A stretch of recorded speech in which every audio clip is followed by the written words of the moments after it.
Three unidentified flying objects shot down in as many days over the United States. This is Undiluted News. Mikey Bones reporting. Yesterday, the White House defended the shooting down of three unidentified objects in the space of a few days, even as it was acknowledged that officials had no reason to believe that the objects were meant for surveillance in the same way as the high-altitude Chinese balloon that had flown over the American airspace earlier this month. And according to White House National Security spokesman John Kirby, the three objects, including one that was shot down on Sunday over Lake Huron, were flying at such a low altitude as to be dangerous for civilian aircraft. Officials have ruled yet or have proof that they were outfitted for surveillance or even belong to China. So my take is them things that come from Mars. Just kidding, people. Anyway, Jamaica Prime Minister warns that there will be no more ticket amnesty. The government will not be giving another amnesty for traffic tickets to drivers who violated the new Road Traffic Act, according to Prime Minister Andrew Holness. Prior to the start of the new act, drivers had until February 1st to pay any outstanding tickets. But according to Mr. Holness, the government has made significant progress in correcting the problems that previously necessitated an amnesty. The Prime Minister has also made an effort to debunk the idea that the new Road Traffic Act is primarily intended to generate cash for the government.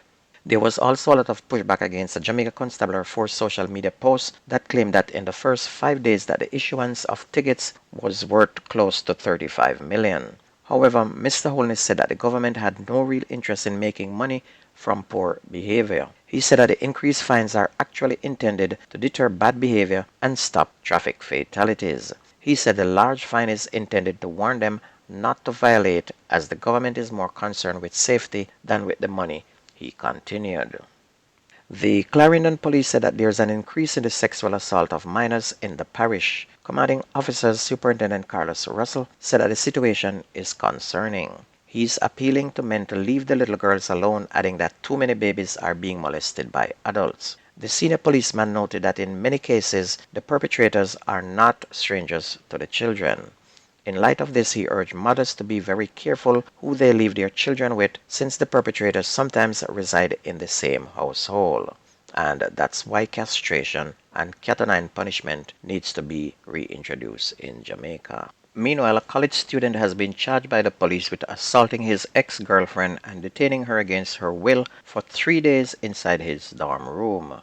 Matthew Hyde, 20 years old of Bremer Avenue in St. Andrew, is accused of assault resulting in serious physical harm. And according to reports, Hyde allegedly imprisoned his ex-girlfriend inside his room at the University of the West Indies Mona campus between February 6 and February 9, where he mercilessly burned her all over her body with a clothes iron. After the woman was rescued, a police report was filed and Hyde was taken into custody.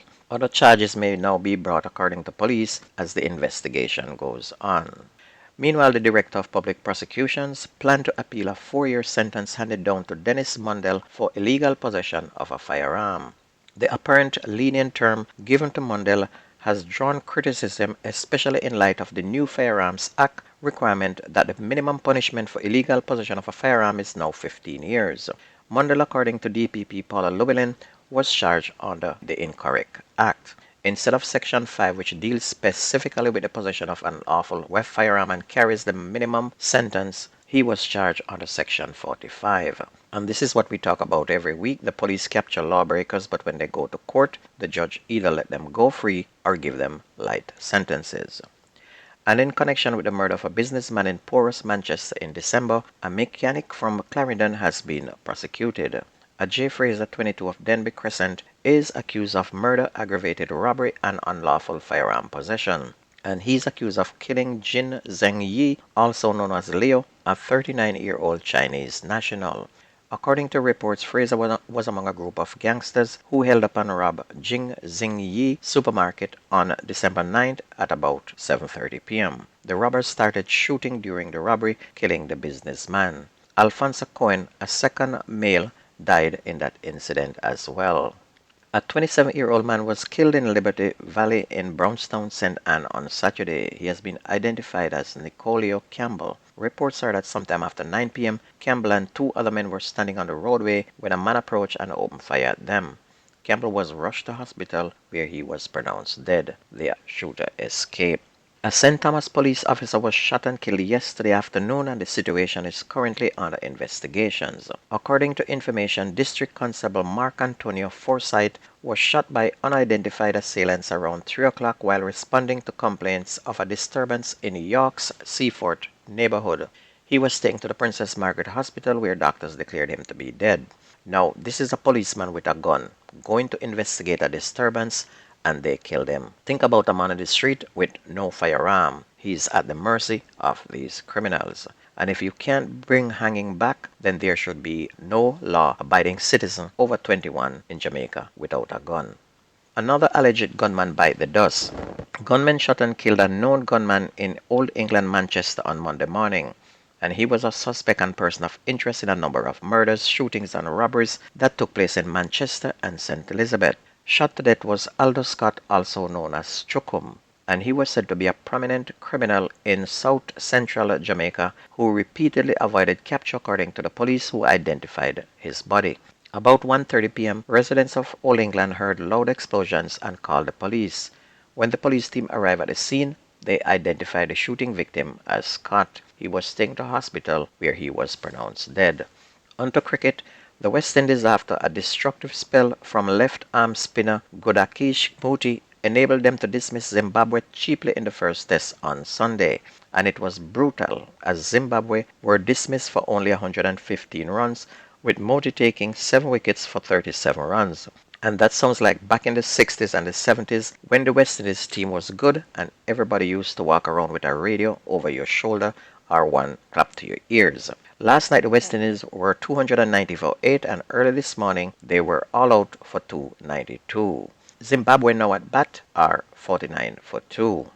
Premier League Sunday's result: Mount Pleasant continued to lead with 31 points after a 0-0 draw with Falkland, while Mullines moved to 11th place with 15 points after a 2-1 win over Waterhouse, who have 18 points.